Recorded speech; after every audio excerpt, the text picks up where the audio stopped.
go ahead and hit that subscribe button. That lets us know to keep making more. Welcome back to the Sacramento Beekeeper channel. Out here enjoying the middle of the storm today, getting some breaks between the thunderstorms.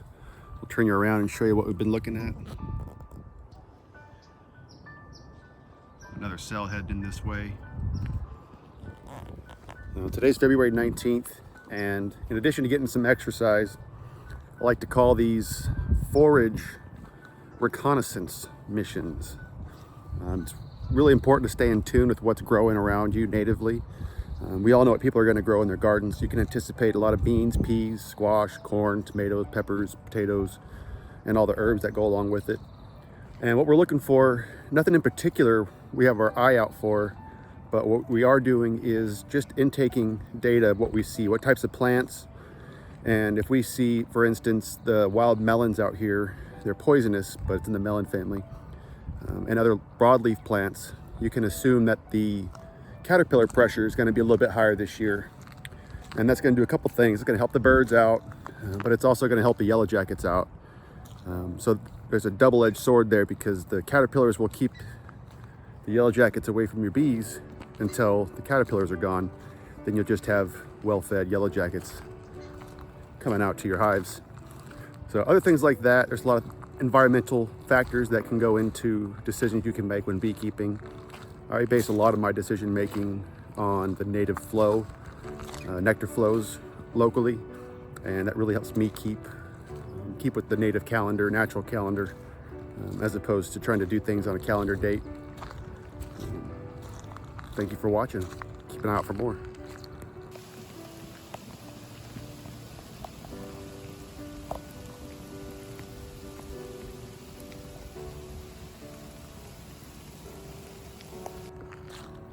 And right about this time, we've got the stone fruits blooming. The crab apples are blooming. The edible apples are going to be another 2 to 4 weeks behind this initial wave of stone fruit blooms. And first come the nuts, and then the cherries start to set. But mostly we're just seeing those very first sets of the stone fruit blooms right now. The elderberry is starting to leaf out, and the wild melons getting ready to leaf out. We've also seen some of the native California pitcher plants, the carnivorous ones. They host a specific species of native butterfly to California, and I believe it's a swallowtail. So it's another good indicator that everything's doing well this year. You can also assume the ants are going to do just as well as the yellow jackets.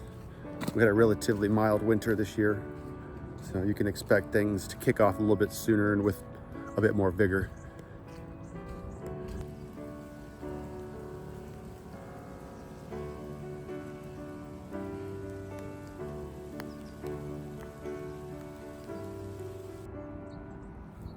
Getting down, looking into things. There's a lot of good food down here for the bees. This is called henbit. It's also a dead nettle, type of nettle plant. This is actually edible for humans. The leaves and the stems. You can eat them fresh, or you can boil them up. But great source of early nectar for the honeybees. And then we've also got some. This is called miner's lettuce. And this is edible. Really strange the way it grows. It grows the stem out of the direct center of the leaf behind it. Pretty delicious plant. Does not have a green, leafy, bitter taste at all. It's got more of a watercress, nice light lettuce type of taste. The entire plant's edible. It's starting to go to flower. It's middle of February here. And then behind that, we've got the vetch. And this vetch is a vining type of plant. It's in the legume or the bean family. It's got little tendrils. It'll grab on everything and crawl. If it's got nothing to crawl on, it'll just keep mounting up on itself. That'll throw out a lot of purple blossoms, starting about middle of March. And as long as it's got rain, it can carry into the heat of the summer. But typically it dries out in this area around April. We've got a lot of water this year again. It's our 3rd year in a row getting some good rain. A lot of standing water. And here's the American River. A lot of diverse types of plants are here. Everybody came here from all over the world for the gold rush. in the late 1800s to California, and a lot of people settled here after that. And so they brought a lot of their plants with them. A lot of them have become native with the local plant fauna, and also a good source for nectar. So that's why we're out here checking out to see what's up and coming for the season. And this is what really sustains a lot of our native forage. About every 2 or 3 weeks, something overlapping and blooming will start in this general region, and this stretches all the way from Lake Tahoe all the way down to the Delta, to the Bay Area, this waterway. So very highly trafficked in the summer, very popular recreation area, protected wildlife, a lot of deer running around if you're lucky enough to catch them. Just a great source of forage for the bees, as well as a never-ending water supply in the summertime. And this one might be pretty universal to everybody. These are basic blackberries. When I say basic, I mean the variety that came from Europe many years ago and propagated. You can tell it's that variety because of the thorns all the way up the leaf. Another great source of forage. Blackberries are a big indicator plant around here. They really start blooming when they get to the consistent upper 40s to low 50 temperatures at night, and that's also kind of an earmarker for us to also plant our tomatoes locally as well. And we have another lovely forage plant for the bees. This is a type of willow, and you'll see willows along the waterways pretty frequently. And then these are the individual florets. So a decent amount of pollen on the florets, and then nectar. And the nice thing about these is the way they bloom in a cascade fashion. So they're not gonna all bloom at once. So this will maybe last 12 to 14 days, maybe a little bit longer than that. And each plant's a little bit different. And depending on how much shade, the microclimate they're in, it'll dictate their bloom time, because plant hormones are based mostly on photoperiods and temperatures. So you can see at the top, a lot of it's already budded out. And as we get down to the lower areas, you can see they're just starting. So just keep your eye out. There's always some good food out there for the bees.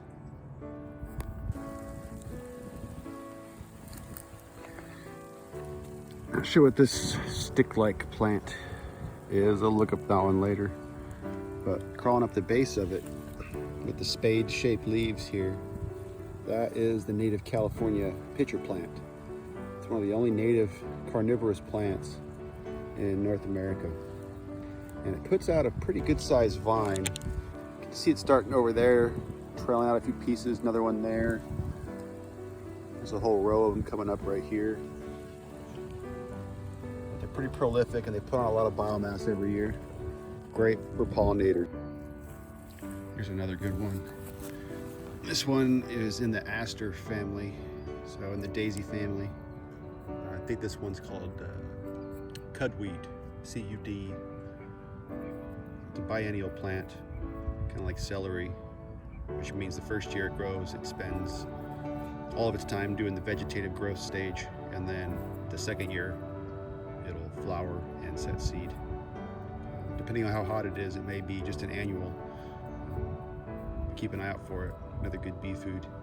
And you can see it's already competing with the vetch, so it's another native plant that's always competing with another one.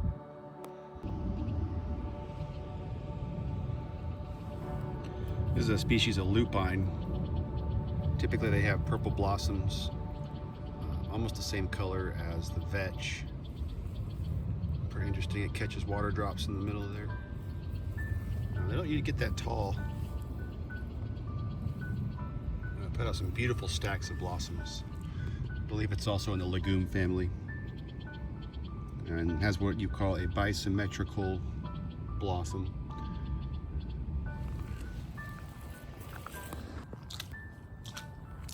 And it's almost dark. So we're gonna call these Forage Recon videos. I'm gonna try and do these once a month for everybody. Stay tuned. Hope you enjoyed the show.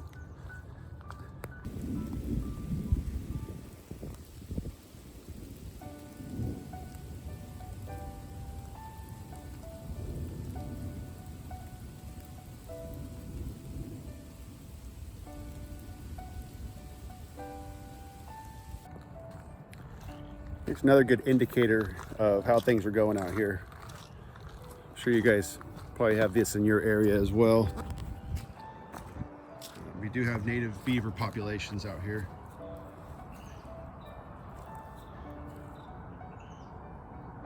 Thought he could dam up the river. Nice try, pal.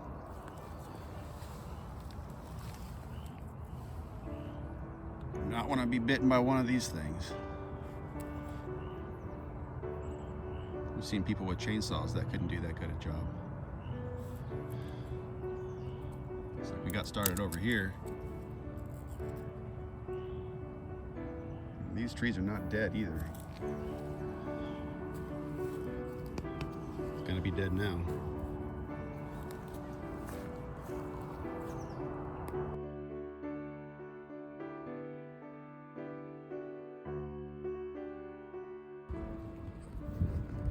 Just destroyed this whole stand. 1, 2, 3, 4, 5, 6, 7, 8.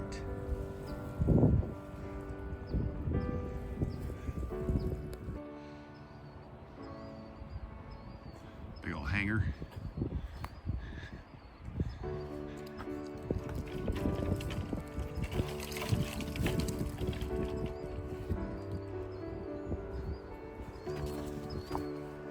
Another one. Yeah, these beavers have no mercy. Another oak that was not dead.